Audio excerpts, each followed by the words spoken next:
বাংলাদেশের উপকূলীয় অঞ্চল বরগুনা, যেখানে সমুদ্র আর নদী একে অপরকে বুকে টেনে নেয়।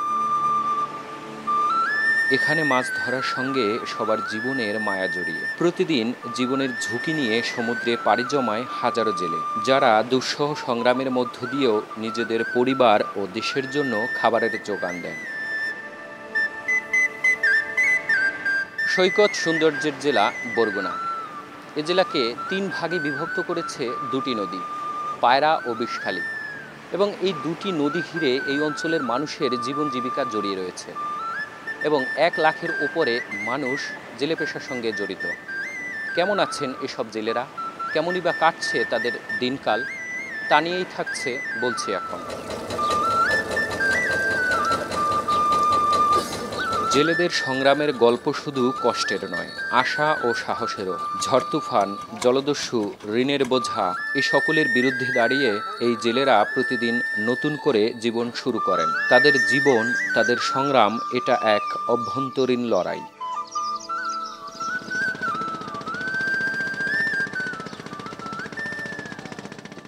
রহিম মিয়া জন্ম বিষখালী নদীর তীর ঘেঁষা গ্রাম ডালভাঙায়। এই নদী ঘিরেই কেটেছে তার শৈশব। বাবার সঙ্গে নৌকায় ঘুরে হয়েছেন সাহসী। জীবিকার তাগিদে ১২ বছর বয়সেই ঝড় উপেক্ষা করে মাছ শিকারে নেমেছিলেন উত্তাল বিষখালীতে। আজও চলছে তার নদীকেন্দ্রিক জীবন সংগ্রাম। হাড়ভাঙা সংগ্রামেও জীবনমান উন্নয়ন হয়নি তার। একসময়ে মাছ শিকারে জীবন ভালো চললেও এখন এই পেশায় দুবেলা খাবার জোটাতেই হিমশিম খেতে হয় তার। এখন তো আগের মতন যে মাছ পোনা এত নাই, এখন ধরতে গেলে মানে এখন খুব কষ্টে আছি। তার আশ্রমে একটা ঘর চাইছি, বারে বারে মনে করেন কইছি যে আমার একটা ঘর দেন। তারা বলে যদি ২০,০০০ টাকা হয় তাহলে ঘর হইবেন না, ঘর হইবেন না। আমি টাকাও দিতে পারলাম না, ঘর হইল না। এই পথেই আমার জীবন চলতে আছে। রাত্রে যাই গাঙ্গে মাছ, আগের তুলনায় যে কাল হাঁসটা ছিল কাল মাছ পাইছি, কাল পয়সা পাই না। কালে ১ কেজি বেচতে যা পাই, কালে ১০ কেজি বেচতে পাই না। আনছি ৫০,০০০ টাকা কিস্তি লইয়া এই করে নৌকোটা করছি। কতদিন লাগে যে এই কিস্তি টানতে বলতে পারি না, যে ১-১.৫ বছর মনে করেন লাগবে এই কিস্তি দিতে। এখন আয় হইতেছে না, কিস্তি টানতে খুব কষ্ট হয়। কিস্তি এসে আমাকে এখন কি হয়, কিস্তি দিই মুনা আমরা খামু। একটা ঘর হরি আসতে নেই, একটা ঘর আমার দেখতাম না, নাম্বার চেয়ারম্যানেরা দেয় না, চেয়ারম্যানেরা টাকা চাই, নাম্বার চেয়ারম্যানেরা। এখন আমরা তো টাকাও জোগাড় করতে পারি না, আর আমরা ঘরও পাইনি। খুব অসহায় আছি। এই বন্যাবাদও ছড়লে যে আমরা কমে কি হরমু, যামু কমে কি না করমু, আমরা কইতে নেই নদীর সাইডের মানুষ।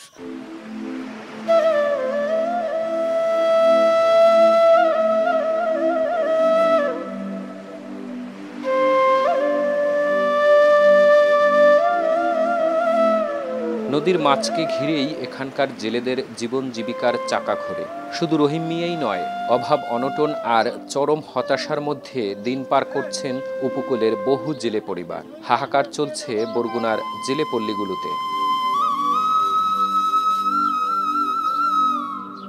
বাবার সাথে মাছ ধরতাম, দৈনিক ১২ থেকে ১৫০০ টাকার মাছ পাইতাম। কিন্তু এখন বর্তমানে নদীতে ইলিশ মাছও নাই, অন্য কোনো মাছও নাই। সারাদিন মাছ ধরছি, কিন্তু মাছ পাইছি মনে করেন ৪ থেকে ৫০০ টাকার। বেশিরভাগ জেলেরাই গদির থেকে দাদন আনা, আর দাদনের টাকা দিতেই তো শেষ। প্রত্যেক জেলেই মনে করেন ৩ থেকে ৪ লক্ষ টাকা ঋণ। প্রজেক্ট হওয়ার ফলে আমাদের মাছের বেশি ক্ষতি হয়েছে।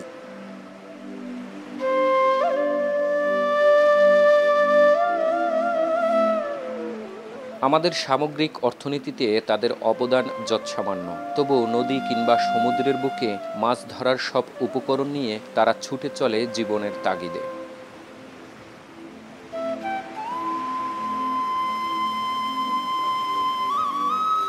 অপরূপ সৌন্দর্যের লীলাভূমিতে প্রকৃতির বুক চিরে বয়ে গেছে দৃষ্টিনন্দন বিষখালী। এ নদী প্রাচীনকাল থেকেই প্রসার ঘটিয়েছে বিশাল জনগোষ্ঠীর সভ্যতা, ব্যবসা বাণিজ্যের যোগসূত্র স্থাপন করেছে গ্রামের সঙ্গে নগরের।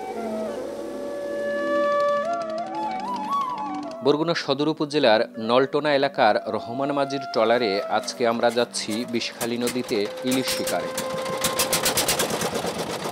এখন সময় বিকাল ৩টা। নদীর জোয়ার ভাটার স্রোত দেখে রহমান মাঝি জানালেন এখনই সময় নদীতে জাল ফেলার, তাই চলছে শেষ মুহূর্তের প্রস্তুতি। বিষখালী নদীটি অত্যন্ত খরস্রোতা। উজানের তুলনায় ভাটির দিকে প্রশস্ততা বেশি। সারা বছরই এ নদীতে পানি প্রবাহ থাকে, ছোট বড় নৌযানও চলে। বর্ষাকালে স্বাভাবিকের চেয়ে পানি প্রবাহ বৃদ্ধি পায়। জোয়ার ভাটাও এ নদীর চিরায়ত অনুষঙ্গ। প্রায় 15 মিনিট ট্রলার চলার পরে রহমান মাঝি নির্দেশ দিলেন, এখানেই জাল ফেলতে হবে। ইলিশের জাল নদীতে ফেলতে জেলেদের তেমন একটা কষ্ট হয় না, কিন্তু তোলার ক্ষেত্রে এই কষ্ট বেড়ে যায় কয়েক গুণ।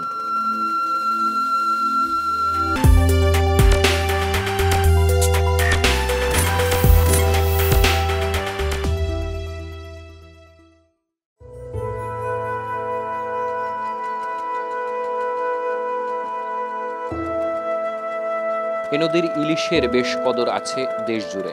বিষখালীর ইলিশ স্বাদেও অতুলনীয়। বাজারে এর চাহিদাও বেশি, দামও অন্য নদী ও সাগরের ইলিশের তুলনায় একটু বেশি। এই মাত্র খাবার আইছি, গোলাতিনে মাছ পাইছি, ওই খাবার মাছ কোনো 30 বছর আগে 15 বছর আগে যে নদীতে মাছ ছিল, সেই মাছ এখন নাই। পুরো গাড়ালই যে ভাসমু আর কোনো কায়দা নাই। অবশেষে অপেক্ষার পালা শেষ। প্রায় 2 ঘন্টা পর রহমান মাঝি নির্দেশ দিলেন জাল তোলার। তার কথা মতো বাকি 2 জেলে জাল টেনে ট্রলারে তুলছেন আর প্রহর গুনছেন, এই বুঝি ইলিশ উঠল। প্রায় আধা ঘন্টা টেনে পুরো জাল ট্রলারে তুলেও একটি মাত্র ইলিশের দেখা মিলল না তাদের জালে। তবুও যেন তাদের চোখে মুখে নেই কোনো হতাশার ছাপ, কারণ এ চিত্র তাদের নিত্যদিনের সঙ্গে। 2 থেকে 2.5 ঘন্টা জাল ফেলিয়ে রাখলাম নদীতে, আমরা 3টে লোক, কিন্তু এই একটা মাছও পাইলাম না। তাই এতে কীভাবে আমাকে সংসারটা চলে? প্রায় মাসখান ধরে এইভাবেই চলে। এর আগে তো ওই আষাঢ় সিজনে কিছু পাইতাম, এখন তো মোটেই পাই না। পেশা বদল করে মানে অভাবের কারণে। অতীতে জেলে পেশা দিয়ে খুব ভালোভাবেই সংসার চলত। এখন এ পেশার পাশাপাশি অন্য কাজ না করলে 3 বেলা খাবারের ব্যবস্থাও হয় না। সাগরে মাছ না থাকায় অনেক সময় লোকসানে পড়তে হয়।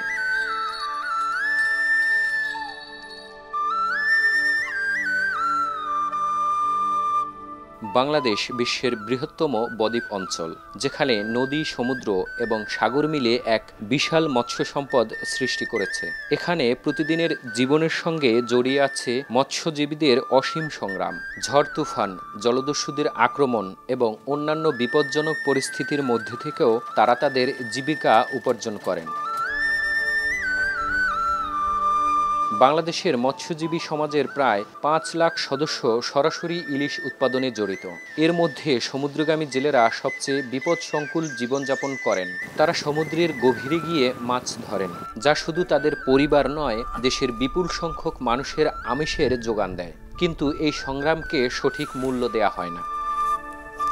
সাগরও তেমন একটা মাছ নাই, আবার এখন বর্তমানে পূবে একটা জলদস্যু নামছে, হ্যালো আতঙ্ক আছি, ঋণগ্রস্ত হয়ে গেছেন। সাগরেও তো মাছ নাই যে আমরা চলবো। জলদস্যু পূব দিয়ে একটা পার্টি বেরিয়েছে, আর মারধর করে বলে মাছটা সব লই যায়। আমাদের জন্য সরকার তো কোনো লোনেরও ব্যবস্থা করে নাই, যে জালিয়াগো একটা লোন আছে। বিষখালী বা এই নদীতে মাছের উৎপাদন খুবই কম, ব্যবসায়ীদের অবস্থা ভালো না। বাংলাদেশের ভিতরে আমাদের এই বিষখালী নদীর মাছের নাম করা, এই মাছটার দাম সবসময় 5-7 হাজার টাকা বেশি থাকে মনে।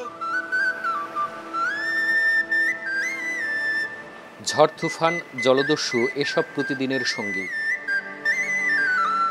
সমুদ্রে জলদস্যুরা মাঝে মধ্যেই আক্রমণ করে নৌকা, জালসহ সহায় সম্পদ কেড়ে নেয়। কখনো কখনো প্রাণহানির ঘটনাও ঘটে।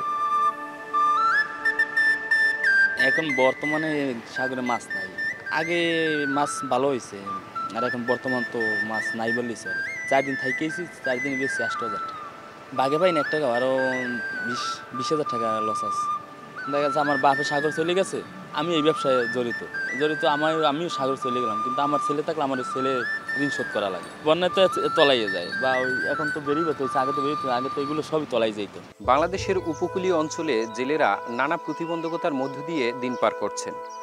বছরের বেশিরভাগ সময় নদী ও সমুদ্রগুলোতে নিষেধাজ্ঞা থাকায় বেকার হয়ে পড়েন লাখ লাখ জেলে।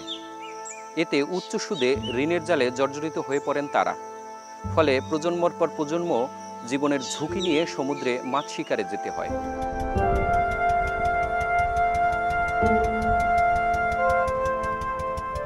দিনকাল খুব খারাপই চলে, জাইলে তো ওদের দিনকাল ভালো চলে না। জেলেদের ভয় নাই, জেলেরা মনে করেন জীবন লইয়েই খেলা করে। এরা যে বাড়ির দিয়ে যায়, বাড়ি আবার আইবে এরকম কোনো গ্যারান্টি নাই। মাছ পাইলে দেখা যায় এক খায় মাছ পাইলেও কাম হয়ে যায় আমাকে মাছ, আবার 10 দিন পাইলেও হয় না, সবসময় দেখি একরকম হয় না মাছ। জলবায়ু পরিবর্তনে দেশে ক্রমাগত হ্রাস পাচ্ছে ইলিশ, তাই পায়রা, বিষখালী ও বলেশ্বর নদীর ইলিশ বাড়াতে সরকারের নানা উদ্যোগের কথা জানালেন এই মৎস্য কর্মকর্তা। বর্তমানে নদ নদীতে ইলিশ মাছের প্রাপ্তি সংখ্যা কিছুটা কম, মূলত বিভিন্ন প্রাকৃতিক দুর্যোগ, বিভিন্ন প্রাকৃতিক বিপর্যয়, বন্যা, খরা, জলোচ্ছ্বাস অর্থাৎ জলবায়ু পরিবর্তনের কারণে বিভিন্ন নদীর ডুবোচরের কারণে ইলিশ মাছ তার কাঙ্ক্ষিত মাইগ্রেশন চ্যানেলে প্রবেশ করতে পারছে না। আমরা ইতিমধ্যেই জেলা মৎস্য কর্মকর্তা এবং জেলা প্রশাসক মহোদয়ের মাধ্যমে এটা সংশ্লিষ্ট চ্যানেলে আমরা প্রেরণ করেছি। আশা করা যাচ্ছে খুব দ্রুত কোনোভাবে এই সমস্ত ডুবোচর, মোহনা সংলগ্ন চর এগুলো খননের মাধ্যমে পুনরায় ইলিশ মাছ ফেরত চলে আসবে।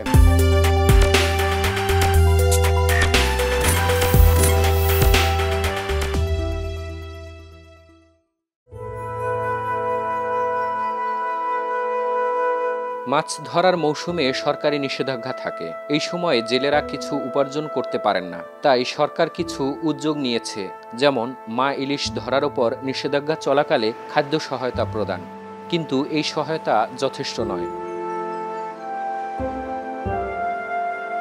বিশেষজ্ঞরা মনে করেন দেশ জুড়ে 5 লাখ জেলের জন্য পর্যাপ্ত সাহায্য প্রদান সরকারি পরিকল্পনা আরও কার্যকর করতে হবে।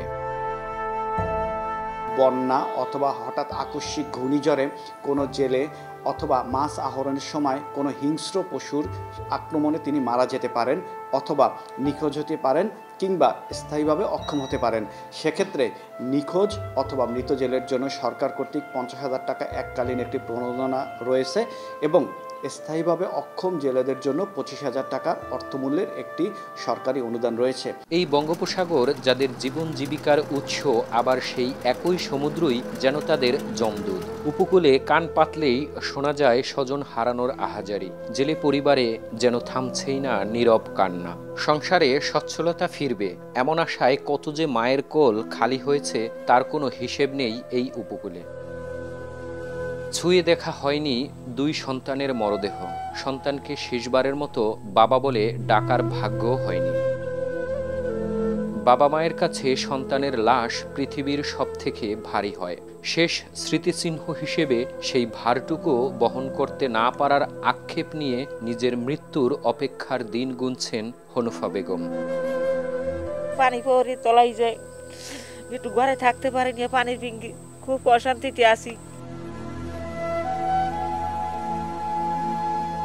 2011 সালে বড় ছেলে ফোরকান ট্রলার ডুবে নিখোঁজ হন। 7 বছর পর 2018 সালে মেঝো ছেলে বিল্লালও হয় একই দুর্ভাগ্যের শিকার। মাত্র 19 বছর বয়সেই হারিয়ে যান সাগরের নীল অতলে। শুধু হনুফা বেগমই নয়, উপকূলে এমন বহু মা কিংবা স্ত্রী সন্তান আজও গুমড়ে কাঁদেন তাদের স্বজনের মায়ায়। 2018 সালে সাগরে নিখোঁজ হন খোকন, আলতাফ সহ অনেকেই। আলতাফের স্ত্রী খাদিজাও স্বামীর শোকে যেন পাথর হয়ে গেছেন। আমার স্বামী 18 সালে মারা গেছে নদীতে মাছ ধরতে যাইয়ে, 3 দিন পর লাশ পাইছি। উপজেলা নির্বাহী কর্মকর্তার কার্যালয়ের দেয়া তথ্য মতে শুধু পাথরঘাটাই 1993 সাল থেকে 2024 সাল পর্যন্ত 188 জন জেলে নদী সমুদ্রে মাছ শিকারে গিয়ে নিখোঁজ হয়েছেন। এদের অনেকের মৃতদেহ পেলেও বেশিরভাগের মৃতদেহ পায়নি পরিবার। উপকূলের নিখোঁজ এসব জেলেদের পরিবারে সরকারি স্বীকৃতি না থাকায় পড়তে হয় নানা আইনি জটিলতায়। তাই জেলেদের জন্য উপকূল উন্নয়ন বোর্ড ও উপকূল মন্ত্রণালয় করার দাবি এই উন্নয়ন কর্মীর। পার পরিবারকে প্রায় 188 এবং সিডরে যে নিখোঁজ হয়েছে 349, এই কয়টা পরিবারকে ঈদকে কেন্দ্র করে 20 কেজি করে চাল, আসলে 20 কেজি করে চাল দিলে তা আসলে কিছুই হয় না। আমরা চাচ্ছি যে এই জেলেদের সুনির্দিষ্টভাবে আইনি স্বীকৃতি দেওয়া হোক, প্রণোদনা দীর্ঘমেয়াদী হোক, টেকসই হোক। আমরা চাই যে উপকূল রক্ষার্থে উপকূল উন্নয়ন বোর্ড এবং উপকূল মন্ত্রণালয় আমাদের জন্য খুবই জরুরি হয়ে পড়েছে। 1993 থেকে 2024-এর 30শে জুন পর্যন্ত আমাদের শুধুমাত্র পাথরঘাটায় 188 জন জেলে নিখোঁজ হয়েছে। এখন পর্যন্ত তাদের কোনো সন্ধান পাওয়া যায় না। আদৌ তারা জীবিত আছে না মারা গেছে না পার্শ্ববর্তী কোনো রাষ্ট্রে জেলখানায় আছে, এরকমের কোনো আমরা ট্রেস এখন পর্যন্ত পাইনি। সুনির্দিষ্টভাবে সরকারের কাছে একটি তালিকা থাকুক যে এই কয়জন নিখোঁজ আছে। এই নিখোঁজদের স্ত্রী না লিখতে পারে তার স্বামী মৃত, না সে লিখতে পারে বিধবা, সে কিন্তু এই আইনি জটিলতার কারণে সরকারের সহযোগিতাও কিন্তু পায় না। পার্বত্য অঞ্চল নিয়ে যদি আলাদা মিনিস্ট্রি হতে পারে তাহলে আমাদের উপকূলীয় অঞ্চলে 19টি জেলা নিয়ে কেন উপকূল উন্নয়ন বোর্ড অথবা উপকূল মন্ত্রণালয় কেন হবে না? নদী ও সাগরে মাছ ধরতে গিয়ে প্রতি বছর অনেক জেলে নিখোঁজ হন। তাদের কারো কারো লাশ ফিরে আসে পরিবারের কাছে, আবার অনেকের কোনো খোঁজ পায় না জেলে পরিবারগুলো। নিখোঁজ জেলেদের ফিরে আসার অপেক্ষায় থাকেন স্বজনেরা।